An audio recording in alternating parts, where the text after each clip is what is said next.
નમસ્કાર મિત્રો, જો તમારે ગુજરાતના એવા દ્વારકા, ખંભાળિયા, જામનગર, હાપા, રાજકોટ, વાંકાનેર, સુરેન્દ્રનગર, અમદાવાદ, નડિયાદ, આણંદ, છાયાપુરી, દાહોદ જેવા શહેરથી જો તમારે રાજસ્થાનમાં આવેલા એવા નાથદ્વારા જવું હોય તો આજના વિડીયોમાં હું તમને નાથદ્વારા માટે ચાલતી આ ટ્રેન સંપૂર્ણ માહિતી આપી દઈશ. એટલે આજના વિડીયોમાં હું તમને આ બધા શહેરોથી ચાલતી એક ટ્રેનની વાત કરીશ, જેમાં તમે સફર કરીને આરામથી એ નાથદ્વારા આવી શકશો.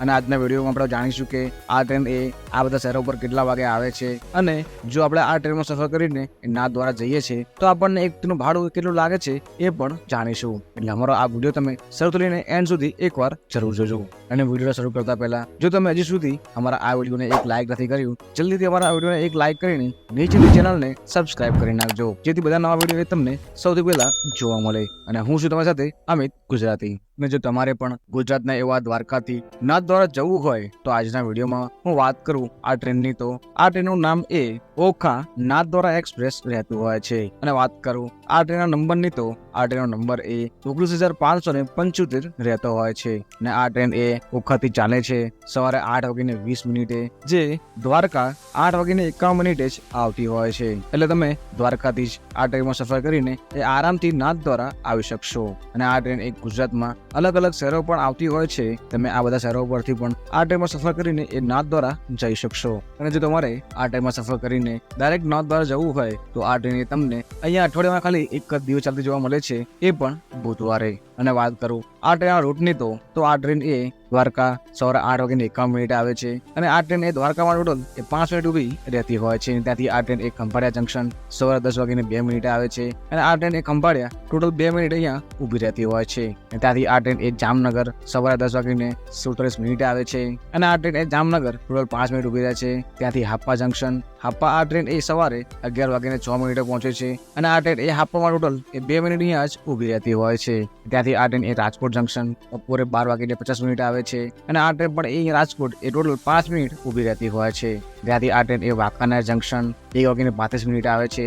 સુરેન્દ્રનગર જંકશન બપોરે 2:47 આવે છે. અમદાવાદ જંકશન 5:10 આવે છે. અને નડિયાદ જંકશન આ ટ્રેન એ સાંજે 6:11 જ આવતી હોય છે.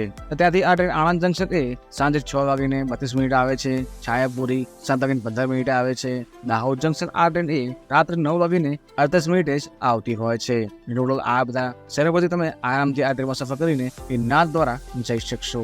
અને જો તમે આ અલગ અલગ શહેરોથી નાથદ્વારા જાઓ છો તો આ બધા અલગ અલગ શહેરોથી એ નાથદ્વારાનું ભાડું પણ એ અલગ અલગ રહેતું હોય છે. પરંતુ જો તમે દ્વારકા જેવા શહેરથી આ નાથદ્વારા જાઓ છો તો આ ટ્રેનનું ભાડું એ દ્વારકાથી સ્લીપર ક્લાસનું ભાડું અહીંયા 510 રૂપિયા, 3E કોચનું ભાડું 1270 રૂપિયા, 2TA એસીનું ભાડું 1970 રૂપિયા, અને ફર્સ્ટ એસીનું ભાડું અહીંયા 3330 રૂપિયા જ રહેતું હોય છે. અને આ ભાડું તમારું દ્વારકાથી નાથદ્વારાનું રહેતું હોય છે. અને જો તમારે ગુજરાતના અન્ય કોઈ શહેરથી નાથદ્વારા જવું હોય તો આ ભાડું તમને એ અલગ અલગ શહેરોથી એ તમને ઘટતું જોવા મળતું હોય છે. અને વાત કરું આ ટ્રેનની એ સ્પીડની, તો આ ટ્રેનની એ એવરેજ સ્પીડ 51 કિલોમીટર અને મેક્સ ટુ મેક્સ સ્પીડ એ 110 કિલોમીટરની રહેતી હોય છે. અને આ ટ્રેન એ ટોટલ ઓખાથી નાથદ્વારા સુધીમાં એ ટોટલ 1123 કિલોમીટરનું અંતર જ કાપતી હોય છે. અને આ ટ્રેન એ ટોટલ એ અમદાવાદથી નાથદ્વારા સુધીમાં એ 626 કિલોમીટરનું અંતર જ કાપતી હોય છે.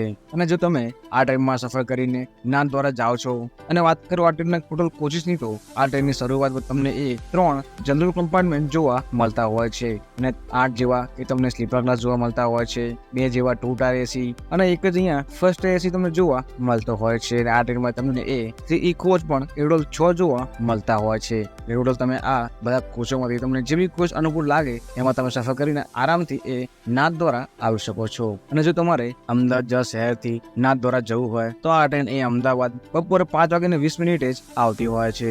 એ ટોટલ 13 કલાક અને 5 મિનિટ પછી આપણને એ નાથદ્વારા એ સવારે 6:25 જ એ નાથદ્વારા પહોંચાડતી હોય છે. જો તમે ગુજરાતના કોઈ પણ શહેરથી આ ટ્રેનમાં સફર કરીને નાથદ્વારા જાઓ છો તો આ ટ્રેન એ આપણને વહેલી સવારે જ એ નાથદ્વારા પહોંચાડતી હોય છે. પરંતુ ખાલી આ ટ્રેન એ અઠવાડિયામાં ખાલી એક જ દિવસ ચાલતી હોવાથી ખાલી આ દિવસે સફર કરીને એ નાથદ્વારા જઈ શકશો. અને જો તમે અમદાવાદ જેવા શહેરથી નાથદ્વારા જાઓ છો તો આ ટ્રેનનું ભાડું એ સ્લીપર ક્લાસમાં 355 રૂપિયા, 3E કોચમાં 880 રૂપિયા, 2TA એસીમાં 1365 રૂપિયા, અને ફર્સ્ટ એસીનું ભાડું અહીંયા 2285 રૂપિયા જ રહેતું હોય છે. અને જો તમે પણ આ ટ્રેનમાં સફર કરીને એ નાથદ્વારા જવાનો પ્લાન બનાવી રહ્યા છો તો આ ટ્રેનોમાં ટિકિટ તમે પહેલા કરાવવાનું ના ભૂલતા, કેમ કે એન્ડ ટાઈમ ઉપર આ ટ્રેનો એ બધી જ ફૂલ થઈ જતી હોય છે. એટલે બને એટલું તમે જે મંથમાં આ નાથદ્વારા જાઓ છો એના 1-2 મંથ પહેલા જ ઓનલાઈન આ ટિકિટ કરાવવાનું એ ના ભૂલતા. અને આ ટ્રેનની ટિકિટ તમે એ એક્સિગો, IRCTC કે નજીકના એવા રેલવે સ્ટેશન જઈને ઓફલાઈન પણ લઈ શકશો.